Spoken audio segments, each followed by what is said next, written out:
Le rapport d'activité de la ACA, Haute Autorité de la Communication Audiovisuelle, au titre de l'année 2022, sous toutes ses facettes. Document présenté ce jeudi 1er juin 2023 au vice-président de la République Thiemo Mélié-Kone.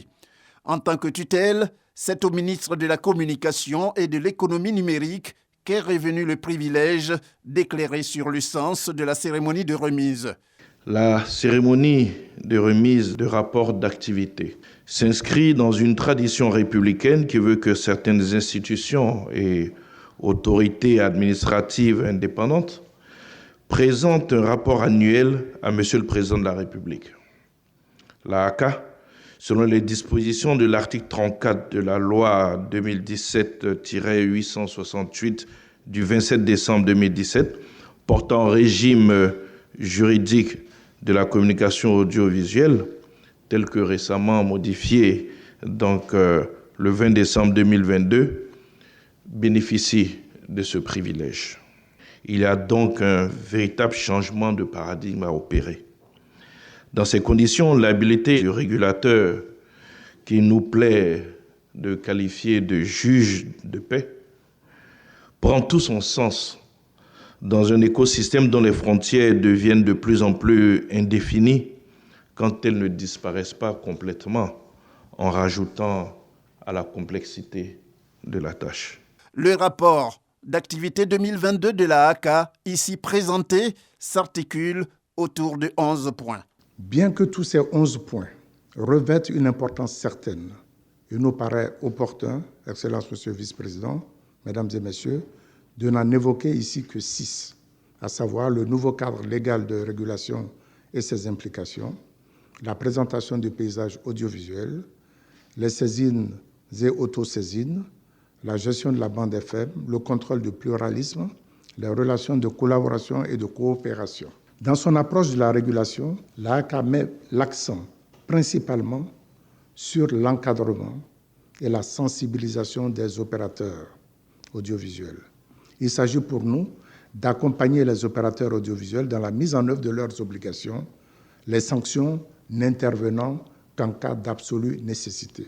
Au regard de ces données, nous pouvons affirmer que des efforts considérables ont été faits au cours de l'année 2022 par les médias audiovisuels en vue du respect de leur cahier des charges. Le vice-président de la République Thiemo Mélié-Kone, tout en saluant le document fourni par la ACA, se dit convaincu que les réflexions permettront de garantir la liberté pour tous.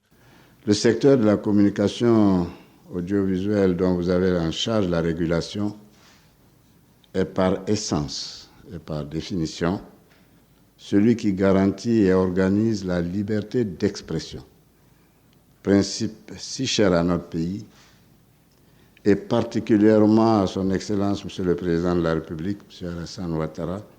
Et je voudrais indiquer qu'il y a de cela 3 décennies, alors qu'il était encore Premier ministre de feu, le président Houphouët-Boigny, il a fortement contribué à l'avènement en Côte d'Ivoire d'une presse écrite et audiovisuelle libre et plurielle.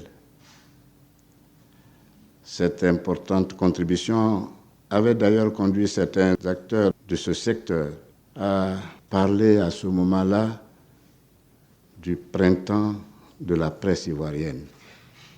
Après son accession à la magistrature suprême de notre pays et sous son leadership, cette libéralisation s'est poursuivie dans le domaine de la télévision. C'est sous cette impulsion que pour la première fois en Côte d'Ivoire, 4 chaînes de télévision privées commerciales peuvent désormais émettre aux côtés de celles du service public. L'ensemble de ces chaînes nationales, autorisées et encadrées par la ACA, constitue une fierté pour tous, par la qualité et la diversité de leur contenu, qui participent au rayonnement de la Côte d'Ivoire, tant au plan national qu'international. La présentation qui a été faite par M. le Président de l'ACA montre que notre pays dispose d'un nouveau paysage audiovisuel riche et diversifié, qui contribue fortement à attirer un public, des partenaires et des téléspectateurs de plus en plus exigeants.